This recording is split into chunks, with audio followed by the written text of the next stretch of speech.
अस्सलाम वालेकुम। एक दोस्त हैं मोहम्मद शहराज भाई हैं, इन्होंने मैसेज किया है। इन्हें तबूक सऊदी अरब से इस्लामाबाद जाना है 15 सितंबर को। चलिए इनके लिए कोई सस्ती सी फ़्लाइट ढूंढते हैं। भाईजान, आपको काफ़ी सारी फ़्लाइट मिल जाएंगी, मगर वो सारी की सारी वाया ही मिलेंगी, तबूक से डायरेक्ट आपको नहीं मिलेगी।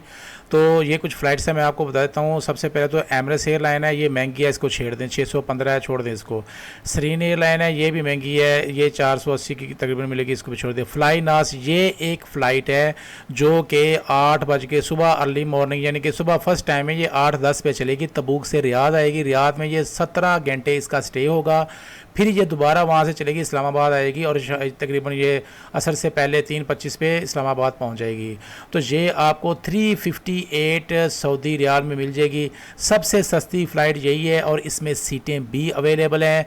आप जब मर्ज़ी जाके ले सकते हैं। ये वाली फ़्लाइट बड़ी सूटेबल है। बाकी सारी फ़्लाइट्स इससे महंगी हैं, 400 या 400 से ऊपर है, 450 तक, मगर ये 400 से नीचे है, यानी तकरीबन 350 से थोड़ी सी ज़्यादा है। तो आपको ये बड़ी सूटेबल प्राइस है, सीटें अवेलेबल हैं। मज़ीद इसके बारे में कोई इन्फॉर्मेशन चाहिए आप मुझे कमेंट करें।